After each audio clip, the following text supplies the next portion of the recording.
Dagdag gastos daw. Yan ang sabi ng ating makakausap na si Pedro.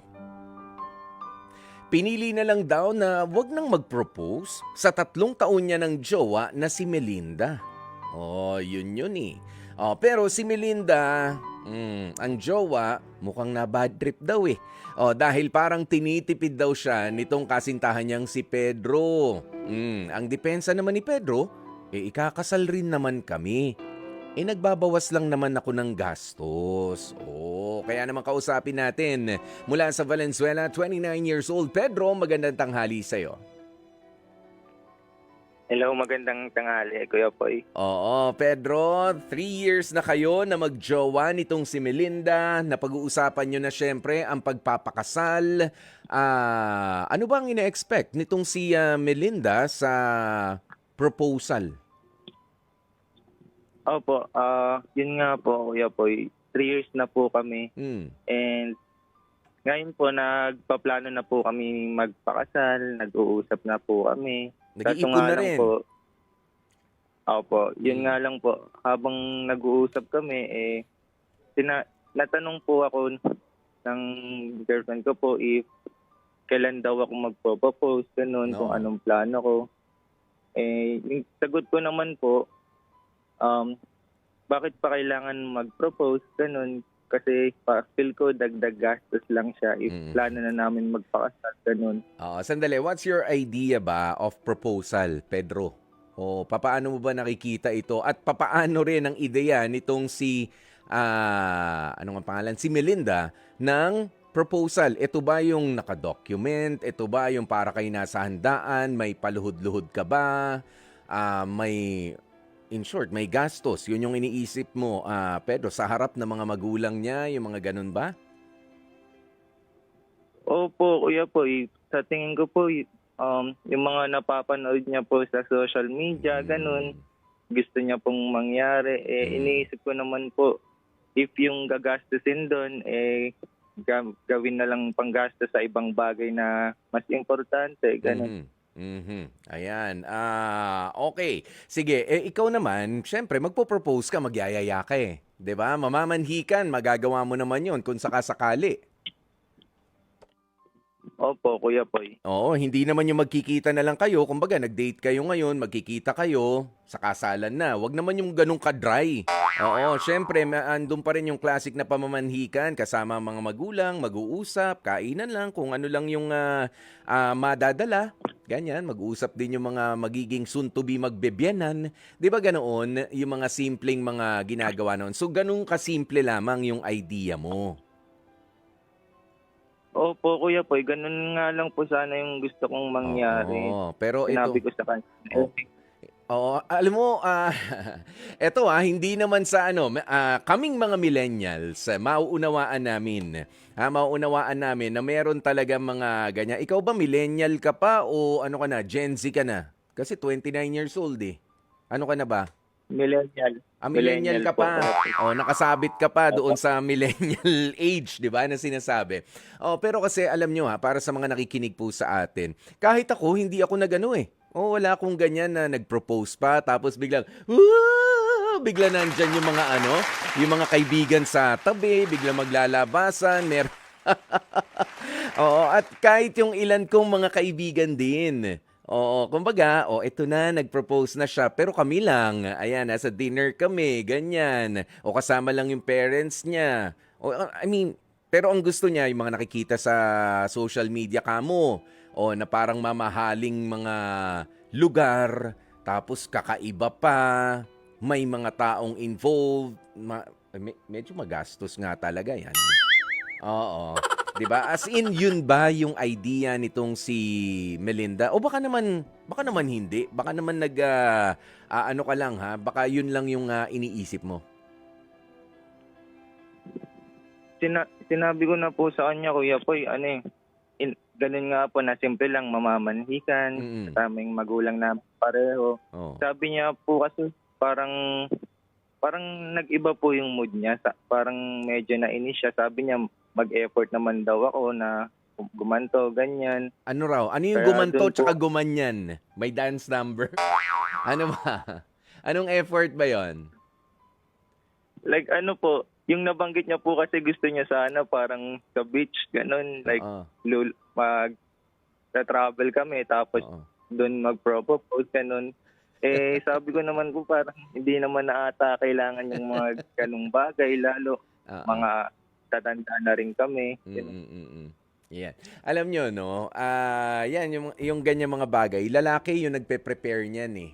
Oo, tapos kung may idea kang ganun na gusto ko sana sa beach ka mag-propose, eh naturalmente, kapag ka nagyaya ka sa beach, ay magpo-propose na to. Wala na yung element of surprise. Tama, Pedro? Eh, ba't pa natin Yun pupunta? nga, Tapos gusto niya may kukuha ng video, kukuha ng picture, tapos biglang, oy, magtatakip pa ng bibig niya. Oh, yes. Yan yung mga ganon-ganon. opo kuya po, sa tingin ko po, kaya po ganun dahil sa mga napapanood niya pong Oo. propose sa social Oo. media. Alam nyo, baka yung iba naiirita sa akin, ano, na sabihin, to naman si Kuya Poy, wala namang kaarte-arte sa, ano, kami, hindi man lang ma-appreciate yung ganung mga cute yun eh, para sa mga babae. Pero alam ko na para sa ilang mga kababaihan din, hindi na rin cute, lalo na kapag ka dinidikta mo naman yung surprise na dapat ay ibigay sa'yo. I just don't get it, Pedro, di ba? Na mag-effort ka naman, dalin mo naman ako sa ganito bago ka mag-propose, magganyan. Eh di ikaw na ang nagplano bilang babae. Well, nothing against kay Belinda. Of course, meron tayong mga ideal mga scenes sa buhay na napipicture natin. Pero kung hindi magmamaterialize, okay lang. Oo, kasi alam nyo, hindi naman yung pag-document, hindi yung pag-video, yung memories nung proposal, not even yung mahal ng igagastos mo sa kasal, yung tatag ng pagsasama. Sabihin nyo, ang corny naman yan, Kuya Boy, pero hindi, mas marami pang mas maraming kailangang ihanda. But do you think, ito ang mas magandang tanong kasi sa tingin ko, Pedro, no? Are you both physically, emotionally, mentally, and spiritually ready para magpakasal na? Pero kung ikaw ba talaga ang tatanungin, gusto mo na ba talaga? O nadidikta lang rin ito ni Melinda? Dahil gusto niya nang mapakasal. Kung ako po, kuya po, gusto ko po talaga, mahal na mahal ko po talaga siya and gusto ko po talaga siyang pakasalan. Sobrang na-pressure lang po siguro ako ngayon dahil nga sa ganun. Tsaka medyo wala pa po akong budget. If isisingit ko po yung pag-propose ng ganun, parang medyo kakapusin po ako. Ganun. Siguro I suggest, Pedro, mag-propose ka pero doon lang sa kaya rin. Oo, at sana hindi doon pasok sa mga plano niya. Sana yung surprise para kay Melinda pa rin. Sorpresa siya pero it doesn't really, parang hindi naman siya ganun kagastos. Okay? O, pagbigyan mo na lang rin. Magtagpo kayo sa gitna. Alam mo, merong reaction dito. Sabi ni Gail, pwede namang gawing simple ang proposal kung ano lang ang kaya ng budget. Dapat ang mapaghandaan ay yung married life ninyo. Meron pa dito, basahin lamang natin. Sabi ni Seryo, nako Pedro, magastos naman talaga ang mag-asawa o pagpapakasal, lalo na sa amin, sa Quezon Province at sa Batangas. Nako, sinasabi ko sa iyo, pamamanhikan pa lang, patay baka na. O, nagpapatay na. Pamamanhikan pa lang yon. Ayan. Di ba, Pedro? O, ganun yun. Talaga may kailangan di ba nga paghandaan. O, ito, kausapin muna natin si Glenn ng Ortigas. O, nasa linya siya, no? Para magbigay ng reaksyon sa kwento mo, Pedro. Glenn, magandang tanghali sa'yo. Magandang tanghali po, Kuya Poy. Glenn, may asawa ka na ba? Meron na po. Oh, nag-propose ka ba nung niyaya mong magpakasal na itong asawa mo, yung proposal na documented, ganyan, naka-video, naka-picture, naka-imbita sa mga bisita, ganyan ba? Hindi, Kuya Poy. Private lang yung Kuya Poy, yung proposal ko. Paano naging style mo, Glenn? Kwentuhan mo nga kami ni Pedro. So, balik, yung kasal kasi namin, ay yung ano kasi namin kuya po, yung wedding namin is parang ano lang, parang biglaan. Then, so, since kailangan namin magpakasal, nagplano agad ako na kahit papaano makapag-propose man lang Mm. sa Mayaya. partner. Eh, hindi naman kailangan na bongga kuya po talaga yung proposal eh. Mhm. So, kumbaga, and once in a lifetime lang yan na gusto ma-experience Yes. ng babae. Kaya Mm. kahit hindi bongga, ibigay natin. Yun. Basta memorable na na-appreciate ninyong dalawa, na sorpresa si babae. 'Di ba? Yes, kuya. Lalo na ang mga Yes, kuya. kababaihan. 'Di ba? Ganoon 'yun. Pedro, ano masasabi mo sa sinabi ni Glenn? Baka may gusto kang itanong. Saan ba kayo umistyle? Tanong mo na, Pedro. Magkano ba budget ni Glenn? Pedro. Ano, Pedro. kumain lang naman kami kuya sa restaurant.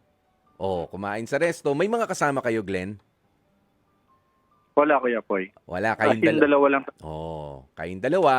Tapos unexpected ni wife mo ngayon na merong kang proposal o pagyayaya sa kanya. Kinailangan mo pa bang tsabahin yung mga waiter doon sa yung staff ng resto? Hindi na kuya Poy. Parang ano lang, literal na in-invite ko lang siya kumain. Oo. Gano'n, yung parang Very, nagayala ako mag-date. very private. Parang simple lang. At ngayon, Glenn, gaano na kayo katagal na nagsasama ni Mrs.? 5 years na kuya Poy. Di ba? Batiin mo naman si Mrs. Hi mami, I love you. Di ba? Ganun lang. Ano pangalan ni Mami? May po. Mami May. Nag-birthday siya? Po. Nag-birthday ba? Kasi May ngayon eh. Nung March po. Si May nag-birthday nung March. Nice. Glenn, maraming salamat sa pagtawag. Thank you kuya Poy. Pedro. Narinig mo yun? Pedro. Opo, Kuya Poy. Di ba napakasimple lang, private lang. Tinanong na rin natin, kinakutsaba pa ba yung mga staff ng resto, di ba? Para maging di ba pagka may mga birthday, ganun-ganun, pwede natin kutsabahin para ma-surprise naman. Pwede mo rin gawin yun. Yan. Meron pa ba tayong caller? Oo, ayan. Nawala sa linya natin kanina, no? Ito, si Susan Sabala, sabi niya, Pedro, hindi naman nababase ang pagpapakasal sa pabonggahan. Kung talaga nagmamahalan kayo, hindi na kailangan maghanap pa ng kung ano-ano. Kung ano lang rin yung kaya. Pero ito ang katotohanan, mag-aarbo yung iba dyan. Pero buwan lang, hiwalayan na. Yun ang masakit. Napakasakit niyan.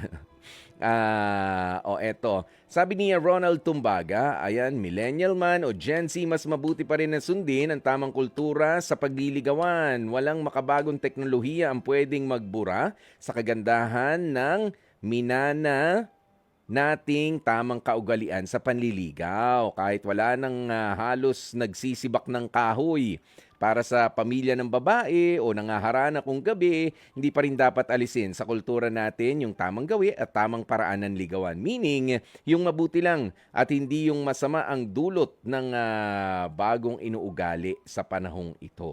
Okay. Sige, lalim ng hugot nun ha.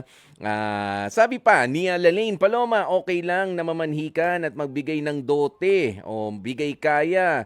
Kung uso pa sa lugar ninyo, ganun talaga ang mga nag-aasawa ha, kaya dapat may trabaho si lalaki, pati na ang babae, para magkatuwang kayo sa pagtataguyod ng buhay mag-asawa at sa mga darating ninyong anak. Okay. Pedro, meron ka ba mga realization sa mga pag-uusap natin? Yes po, Kuya Poy. Nag-iisip-isip na po ako ngayon kung anong pwede kong gawin para kahit papaano po.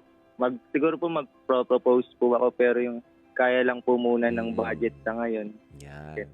Tsaka maganda yung masusurpresa siya. 'Di ba? Hindi kailangan mahal, hindi kailangang imbitado ang buong nayon, buong barangay.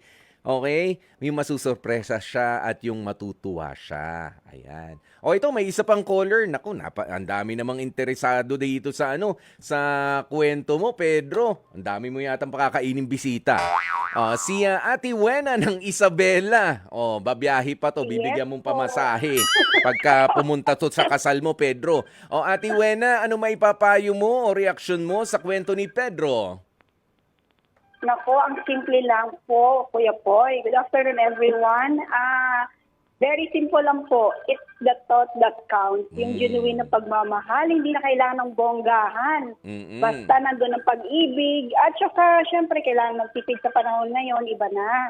Kaya yun nga, talagang kung meron kahit konti, basta yung mahalaga, yung nakikita niya na with love and genuine love and with Yan. care, yung pag-propose mo. Yun lang po. Yun ang panggigilan ninyo, yung totoo ang pagmamahalan. Hindi yung ang bongga ng proposal, ang bongga ng kasalan. At dahil nga sa mag-asawa na, Ate Wena, magkatuwang na sila.